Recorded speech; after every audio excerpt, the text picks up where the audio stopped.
ಹಗರಿಬೊಮ್ಮನಹಳ್ಳಿ ಪಟ್ಟಣದ ಮೀನಾಕ್ಷಿ ಬಸಪ್ಪ ಕಾಂಪ್ಲೆಕ್ಸ್ನಲ್ಲಿ ABS dream India groups ವತಿಯಿಂದ ಅಂತಾರಾಷ್ಟ್ರೀಯ ಮಹಿಳಾ ದಿನಾಚರಣೆ ಹಾಗೂ ಸಾಧಕಿಯರಿಗೆ ಸನ್ಮಾನ ಕಾರ್ಯಕ್ರಮ ನಡೆಯಿತು.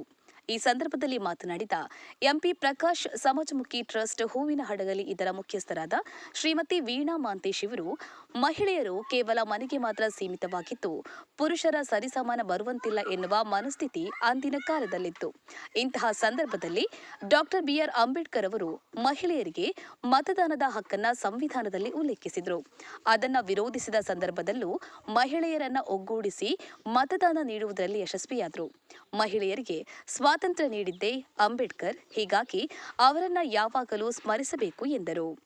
ಅಂತಾರಾಷ್ಟ್ರೀಯ ಮಹಿಳಾ ದಿನಾಚರಣೆಯ ಶುಭಾಶಯಗಳನ್ನು ತಿಳಿಸಿ ಮಾತನಾಡಿದ ಎಬಿಎಸ್ ಸಂಸ್ಥೆಯ ಮ್ಯಾನೇಜಿಂಗ್ ಡೈರೆಕ್ಟರ್ ಸಂಶಾದ ಬೇಗಂ ಅವರು, ಗಂಡು ಹೆಣ್ಣು ಎಂಬ ಭೇದ ಭಾವವನ್ನು ತೊಲಗಿಸಬೇಕು, ಇಬ್ಬರು ಸಮಾನರು ಎನ್ನುವ ಮನಸ್ಥಿತಿಗೆ ಬರಬೇಕು.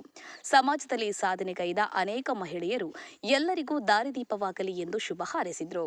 ಕಾರ್ಯಕ್ರಮದಲ್ಲಿ ವಿವಿಧ ಕ್ಷೇತ್ರದಲ್ಲಿ ಜನಪದ ಕಲಾವಿದರಾದ ಶ್ರೀಮತಿ ಮಂಜಮ್ಮ ಜೋಗತಿ, ಪದ್ಮಶ್ರೀ ಪುರಸ್ಕೃತರು ಇವರ ಸಂಘಟಕರಿಗೆ ಸನ್ಮಾನ ಮಾಡಲಾಯಿತು.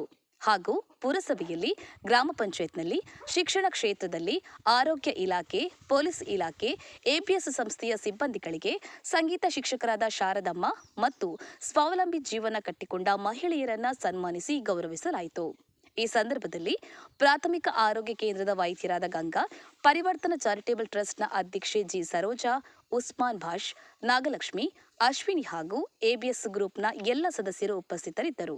ಶಾಹಿರಾ ಅವರು ಕಾರ್ಯಕ್ರಮವನ್ನು ನಿರೂಪಿಸಿದರು. ಮ್ಯಾಗೇರಿ ಸಂತೋಷ, ಹಗರಿಬೊಮ್ಮನಹಳ್ಳಿ. ಜೈ ಭೀಮ್ ನ್ಯೂಸ್ 24x7, ಇದು ಬಹುಜನರ ನ್ಯಾಯಕ್ಕಾಗಿ. ಅದೇ ಅವ್ರ ಮಾರ್ಗದಲ್ಲಿನೇ ನಡಿಬೇಕು ಅನ್ನೋದು ನನ್ನ ಒಂದು ಆಸೆ. ಹಾಗೆ ಬಿ ಅಂದ್ರೆ ಬುದ್ಧ ಮತ್ತೆ ಬಸವ.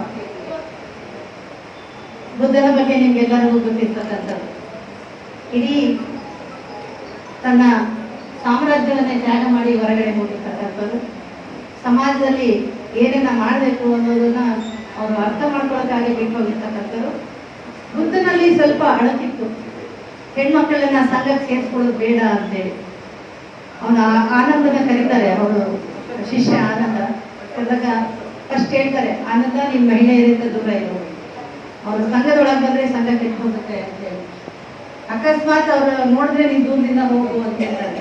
ಅದಾದ್ಮೇಲೆ ಅಕಸ್ಮಾತ್ ನೀವು ನೋಡಿದ್ರು ಕೂಡ, ಅವ್ರು ನೀವು ಮಾತಾಡ್ಸಿದ್ರು ಕೂಡ ಸ್ವಲ್ಪ ದೂರದಲ್ಲಿ ಮಾತಾಡ್ಸು. ಬರ್ತಾ ಬರ್ತಾ ಬರ್ತಾ ಅವ್ರ ಜೀವನದಲ್ಲಿ ಕೂಡ ಪರಿವರ್ತನೆ ಆಗಿ ಎಷ್ಟೋ ಕಥೆಗಳಲ್ಲಿ ಅಮರಪಾಲಿ ಇರ್ಬೋದು, ಮತ್ತೆ ಅವ್ರ ಸ್ವಂತ ಹೆಂಡತಿನೇ ಹೋದ ಭಿಕ್ಷೆ ಆಗ್ತಾರೆ. ಅವ್ರಿಗೆಲ್ಲ ದೀಕ್ಷೆಯನ್ನ ಕೊಡೋದು ಅವರು ಪ್ರಾರಂಭದ ಹಂತದಲ್ಲಿ ಅಲ್ಲ, ಮಹಿಳೆಯರ ಬಗ್ಗೆ ಅವರಿಗೆ ನಂಬಿಕೆ ಬಂದ್ಮೇಲೆ ಅವ್ರು ತಮ್ಮ ಭಿಕ್ಷುಣಿಯನ್ನಾಗಿ ಸೇರಿಸ್ಕೊಳ್ತಕ್ಕಂಥದ್ದು. ಹಾಗೆ ಗಮನಿಸಿದ್ರೆ ನಮಗೆ ಬಸವಣ್ಣ ಇನ್ನ ಸ್ವಲ್ಪ ಮೇಲ್ಗಡೆ ಮಟ್ಟದಲ್ಲಿ ಬಸವಣ್ಣನವರ ಅನುಭವ ಮಂಟಪದಲ್ಲಿ ಮಹಿಳೆಯರಿಗೆ ಸ್ಥಾನ ಇತ್ತು. ಗಂಗಾಂಬಿಕೆ ಇರ್ಬೋದು, ಅಕ್ಕ ಮಹಾದೇವಿ ಇರ್ಬೋದು. ನಾನು ಎಲ್ಲಿ ಹೋದ್ರು ಅಕ್ಕ ಮಹಾದೇವಿಯನ್ನ ಒಂದು ಆದರ್ಶ ಮಹಿಳೆಯಾಗಿಯೇ ನೋಡೋದು. ನಾವೀಗ 21ನೇ ಶತಮಾನದಲ್ಲಿ ನಿಂತ್ಕೊಂಡು ಸಣ್ಣ ಬಟ್ಟೆ ಹಾಕೊಂಡು ಹೊರಗಡೆ ಹೋಗ್ಬೇಡಿ,